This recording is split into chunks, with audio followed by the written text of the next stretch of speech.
শুভ সকাল বন্ধুরা। আমাদের ভিলেজ লাইফের একটা নতুন ব্লগে আপনাদের সবাইকে খুব খুব স্বাগতম জানাচ্ছি। তো দেখতে পাচ্ছেন আমি আমাদেরই এক প্রতিবেশীর ক্ষেতে সকালবেলায় এসছিলাম। তো আসার পর এরকম একটা দৃশ্য দেখার পর ভাবলাম সেটাকে ক্যামেরা বন্দি করে রাখি। তো আমি এর আগের একটা ব্লগে বলেছিলাম আপনাদেরকে যে যখন একটু বড় হবে তখন আপনাদেরকে দেখাবো যে সর্ষের ক্ষেত, আমাদের আলু বাড়ির পাশে যে সর্ষের ক্ষেত করা হয়, সর্ষে চাষ করা হয়, তো সেই সর্ষে যখন ফুল আসে সেটা কেমন দেখতে লাগে। তো এখন সর্ষের চাষ অনেকটাই বন্ধ হয়ে গেছে।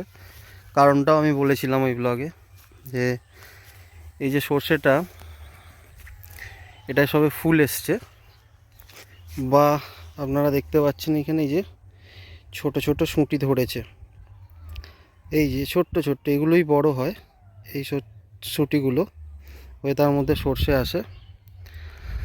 তো এগুলো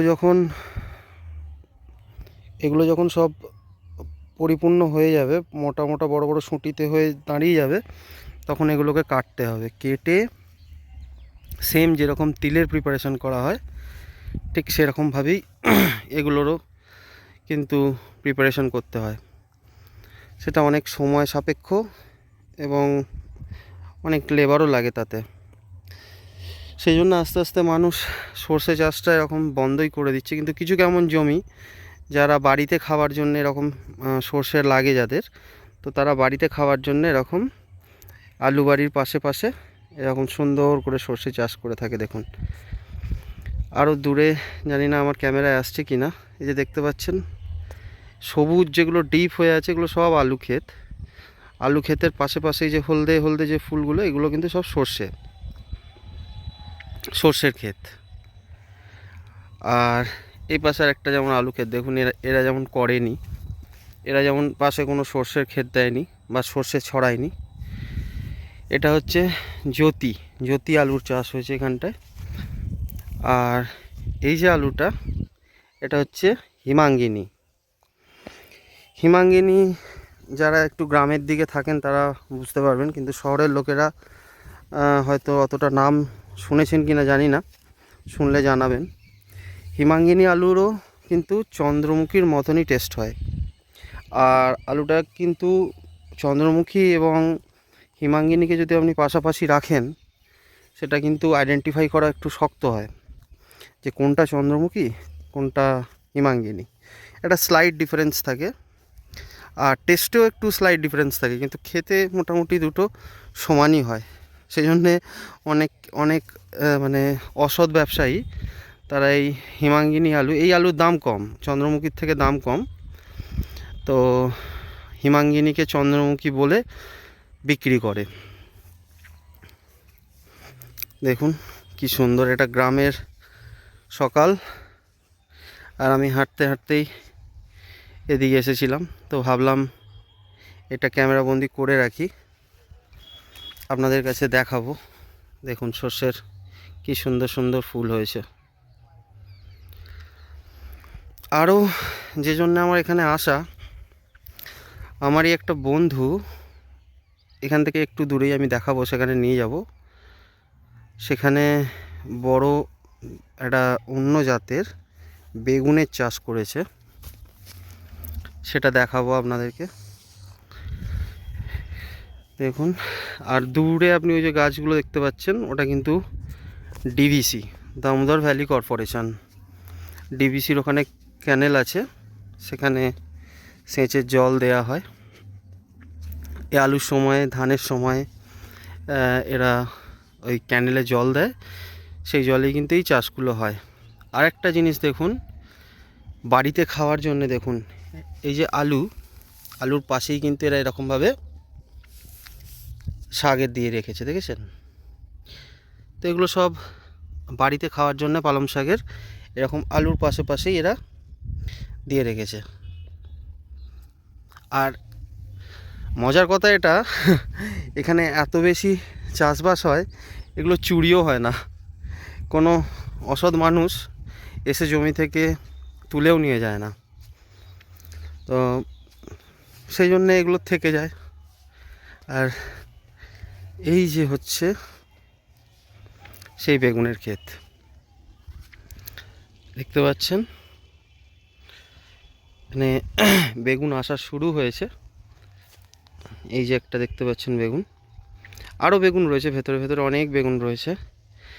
এই বেগুনটাকে লালবাটি বলা হয় আমাদের এখানে, আপনাদের ওখানে কি বলা হয় জানি না, যদি জেনে থাকেন তাহলে বলবেন। আর এই যে আমি বলেছিলাম যে আমরা কেউ কিন্তু কোনো বিষ ইউজ করি না। এই যে দেখতে পাচ্ছেন নেট, বিষ মানে পাখিদের মারার। বেগুনের সব থেকে বেশি অত্যাচার করে দুটো প্রাণী, একটা হচ্ছে শিয়াল। শেয়াল প্রচণ্ড পরিমাণে, এই যে এরিয়াগুলো দেখছেন এখানে কিন্তু শেয়ালে প্রচণ্ড শেয়াল, এই যে জঙ্গল দেখতে পাচ্ছেন এসব জায়গায় শেয়ালের উপদ্রব প্রচণ্ড। তো সেই শেয়াল আসে, এসে এই বেগুন খায়। আর একটা করে হচ্ছে পাখিরা, তো তাদেরকে তাড়াবার জন্যে, এবং এখানে বিষ দিয়ে মারা যায় না পাখিদের, তাদেরকে তাড়াবার জন্যে এই যে ওপরে এরকম নেট দেওয়া থাকে, যাতে পাখি, বড় বড় পাখিরা এসে ঢুকতে না পারে। আর শেয়াল তাড়াবার জন্য এই যে মোটা মোটা নেট দিয়ে ঘেরা থাকে। তাও খুব চালাক প্রাণী ওরা। ওরা এই নেট যে দেখছেন, এই যে নিচে, এই যে নিচ দিয়ে, এই যে গর্ত দেখছেন, এরকম নিচ দিয়ে মাথা ঢুকিয়ে ওরা ভেতরে ঢুকে যায়। ভেতরে ঢুকে বেগুন নষ্ট করে, বেগুন খায়। আর এই ফুলটা হচ্ছে ঢ্যাঁড়সের ফুল, দেখুন পাশে পাশে এরকম সোজা অনেকটা ঢ্যাঁড়স দেওয়া আছে, ঢ্যাঁড়সের চাষ করা আছে, ভিন্ডি তার ফুল। আর পাশে দেখুন ছোট্ট একটা ভিন্ডি হয়েওছে, এই যে এইভাবে করা আছে। আপনাদেরকে আরও একটা জিনিস দেখাবো, সেটা এখান থেকে একটু দূরে।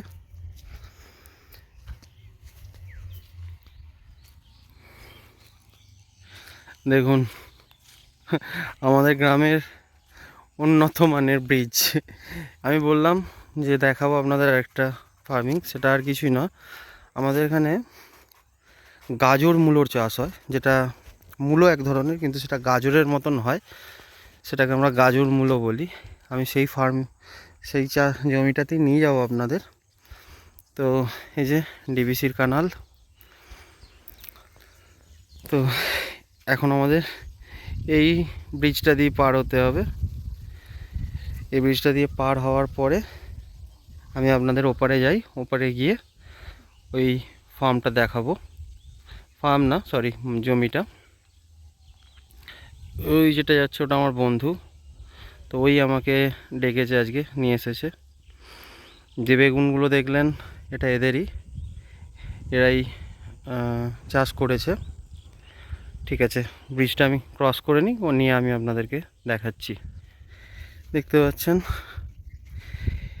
বিস্তীর্ণ এরিয়া, যতটা আপনার চোখ যাবে, মাইলের পর মাইল, এখানে শুধুই আলু চাষ। এজন্যই হুগলি জেলাকে, আমাদের এই এরিয়ার যে আলুটা হয় সেটা পশ্চিমবঙ্গ তথা গোটা ভারতবর্ষের মধ্যে নাম্বার 1 না হলে নাম্বার 2তে তো রাখাই যায়। নাম্বার 1 আই থিঙ্ক পাঞ্জাবের আলু। পাঞ্জাবের আলু হচ্ছে সব থেকে ভালো আলু, এবং এই যে বীজ, এই বীজ কিন্তু সব পাঞ্জাব থেকেই আসে, আমাদের যেই আলু যেগুলো বসানো হয়।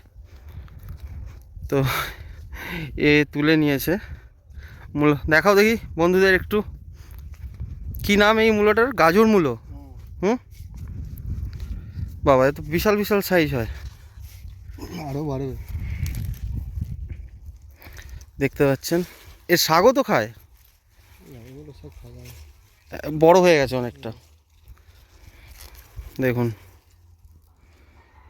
গাজর মূলো। আর এই যে দেখতে পাচ্ছেন, আমি আপনাদের দেখাই ভালোভাবে, দেখুন এর সাইজটা। এটা এটা প্রচণ্ড টেস্টি হয়, এটা মুড়ির সাথেও, হ্যাঁ মুড়ির সাথেও অনেকে খায়। আর এই দেখুন জমির গায়ে গায়েই বাড়িতে খাওয়ার জন্যে বসানো আছে দেখুন, একদম সোজা লাইন দিয়ে। এই যে দেখুন, জমির গায়ে গায়ে চাষ করা রয়েছে। হ্যাঁ, জমির গায়ে চাষ করা আছে। আর এইখানে আবার কেউ একটু অল্প সর্ষে উনে দিয়ে গেছে। এগুলো কিন্তু কমার্শিয়াল পারপাস নয়। এই যারা অল্প একটু জায়গা সর্ষে দানা দিয়ে সর্ষে চাষ করছে, তারা কিন্তু সম্পূর্ণ জানবেন বাড়িতে খাবার জন্য চাষ করছে। এই যে এর সুঁটি আরও বড় হয়ে গেছে দেখুন, এর সুঁটিটা আরও বড় হয়ে গেছে সর্ষের।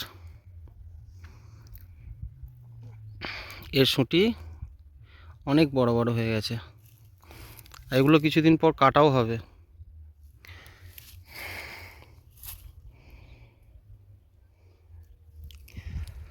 বিস্তীর্ণ এরিয়া দেখুন, শুধু আলু চাষ, আলু চাষ।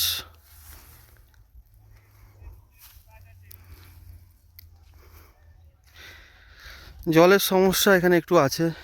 মানুষকে চাষের জন্যে জলের জন্য ডিপেন্ডেন্ট থাকতে হয়। অনেকটা ডিপেন্ডেন্ট থাকে হচ্ছে এই ক্যানালের জলের ওপর।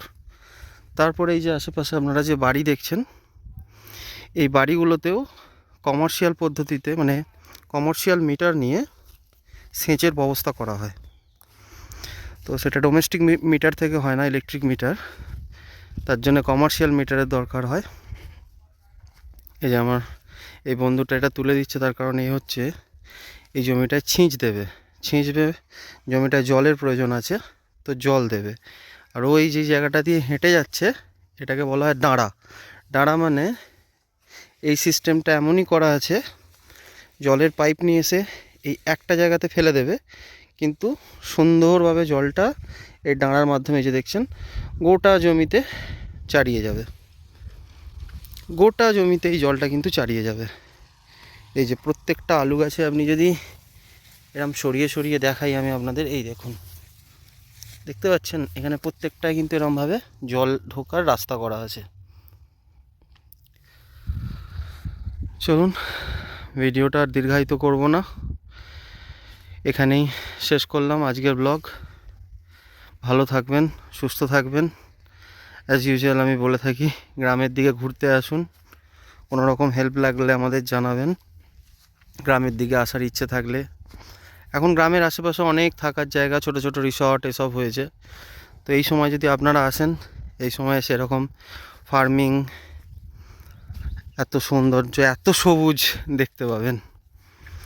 ভালো থাকবেন সবাই, সুস্থ থাকবেন, টাটা।